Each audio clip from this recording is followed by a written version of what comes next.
So, there I was, graduating year of high school. I received a phone call from one of my friends on the yearbook committee who said, "Hey, you got most popular girl in our graduating class." And I was thrilled.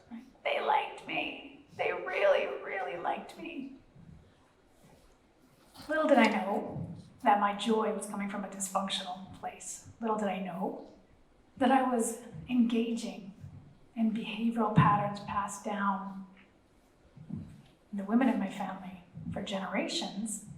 And little did I know that this pattern would follow me from adolescence into young adulthood, would travel with me to different Canadian provinces for work and school, and would land back here with me in my career as a young clinical psychologist and college lecturer.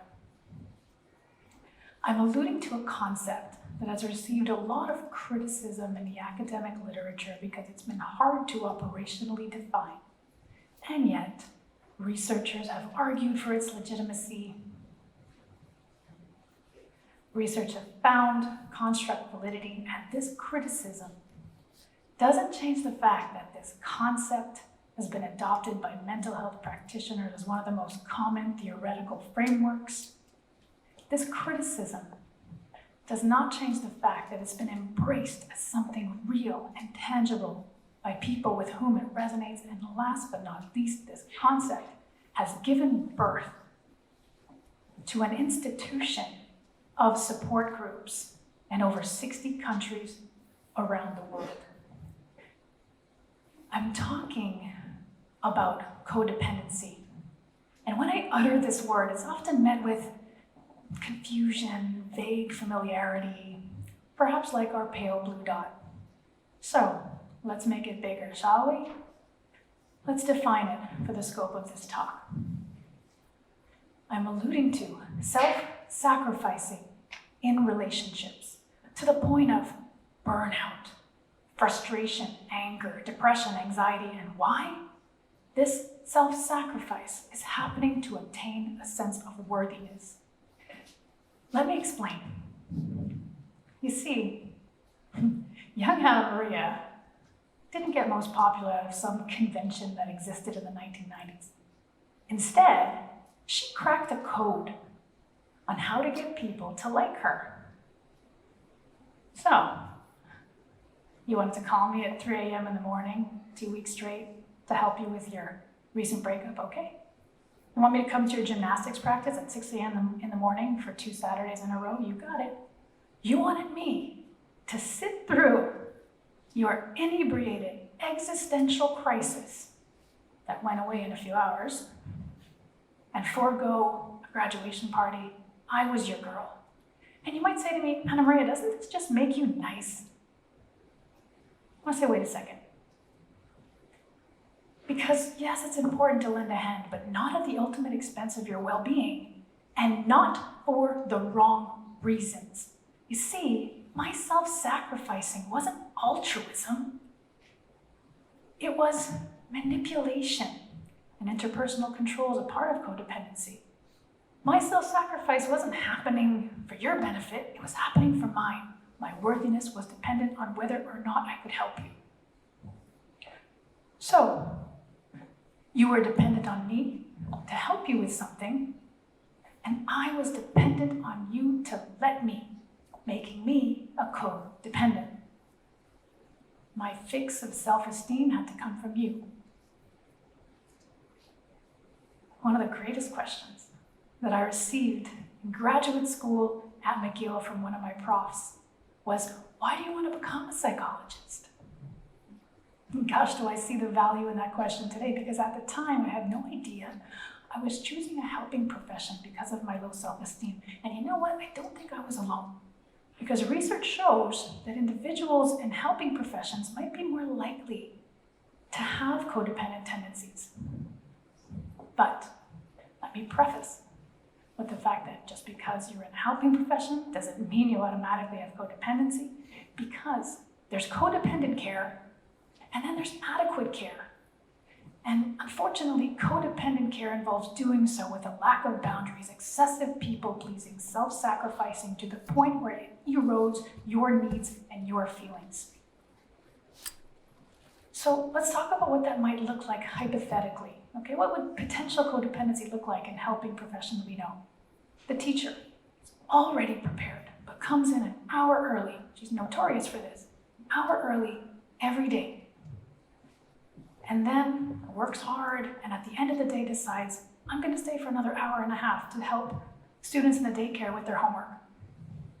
The psychologist, who can't quite seem to end her sessions on time, and instead goes over 15 minutes, 20 minutes, 25 minutes, and not just for exceptional circumstances, but often.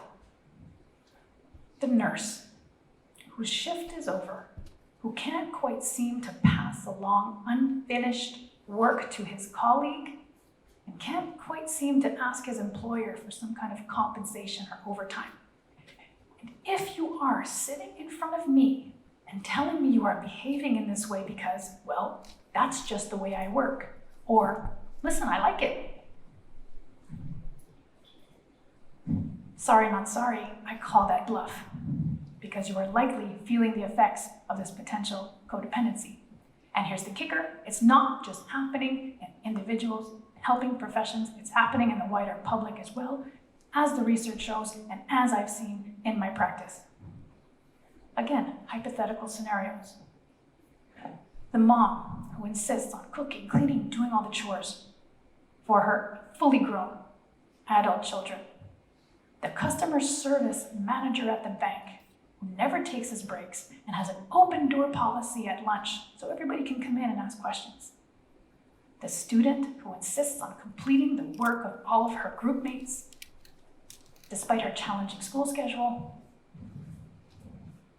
The person in relationship with someone addicted to substances who has upheld the responsibilities of the household for years.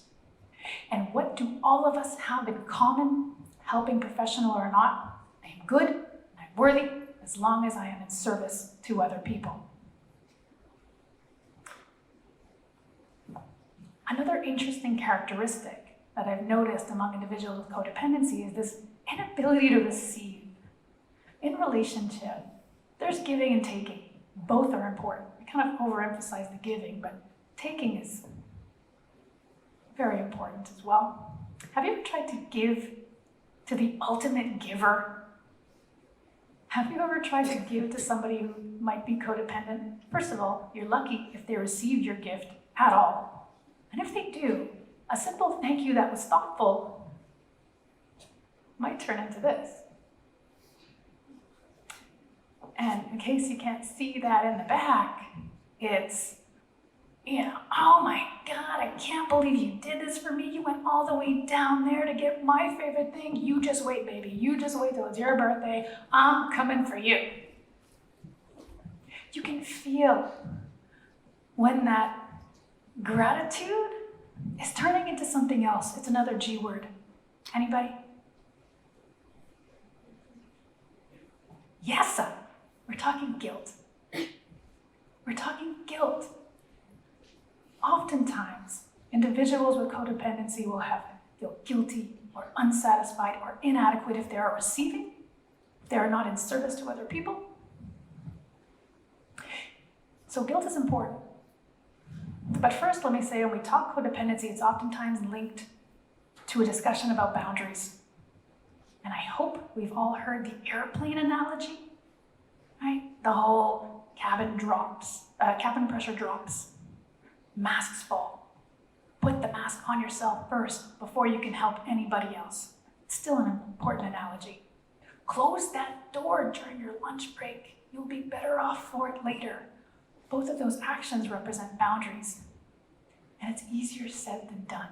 There are obstacles to putting up boundaries. Guilt is one of them. So, in lieu of giving you tips and tricks here, I want to just toss around some ideas, maybe some motivating factors to help reduce codependency, reduce guilt, uphold boundaries. Number one, You're self-sacrificing is training other people to take advantage of you. Your boss will give you a double shift, put you on overtime without even asking. And why? Because you've overfunctioned. You've always said yes. You've never voiced your preferences at work. Haven't respected your own time, neither will they. Whether they know it or not, they'll end up taking advantage. Number 2, your self-sacrificing is enabling and perpetuating perhaps the struggles of other people. That student who's completing everybody else's work might be enabling a classmate's struggle with procrastination or insecurity or social anxiety, when that classmate needs to be working on it head on. But instead, the codependent comes in, does all the work. Your codependent care is undermining the resilience of other people. You're an employer. You're debating whether or not to go on leave. Because what are your employees going to do without you? They will find their resilience. They will find their strength. They will find problem-solving abilities in your absence. And even though it hurts you, you have to let them. And this one's my favorite. As I said before, and it's hard to admit, but codependency has manipulative tendencies. So isn't it safe to say then that less care, in this case, actually equates more care? Because it's less codependent care and more genuine care. Why? Because you are not using other people for your own gains and self-esteem. That self-esteem has to come from within. So, you might be saying, okay, Anna Maria, psychologist, you have all these ideas, still codependent or what? Short answer is yes, but I'm working on it. We had friends come over for a barbecue this summer. One of them, so poignantly and straightforwardly said to me, Anna, sit down. You don't have to serve everybody all the time. I was like, oh. Busted. I'm like, is it that obvious? Right? So, you can't be a good hostess, right? Unless I'm sweating and serving everybody. But I'd like to think I've made some progress. Because I don't think I would be standing in front of you on this coveted stage without knowing that my words matter. Without knowing that my ideas and my opinions had value. So, I'm going to continue on with my progress. And I want to say, I'm not going to pathologize my personality either. I think it's clear. I like the social life. And I don't want to vilify enjoying liking people. It's okay that I enjoy people liking me. Just can't work so darn hard for it. I am good as I am. And the message I want to leave to my 2 beautiful girls, and my own inner child, of course, I'm a psychologist after all. Be decent. Have integrity. Learn emotional intelligence and know your rightful physical, emotional, sexual boundaries. And when the day comes that those boundaries are met with anger, frustration, resistance, God forbid they don't like you. Uphold your boundaries and let them. They don't like me. They really, really don't like me. Because there's no better way to learn to love yourself. Thank you.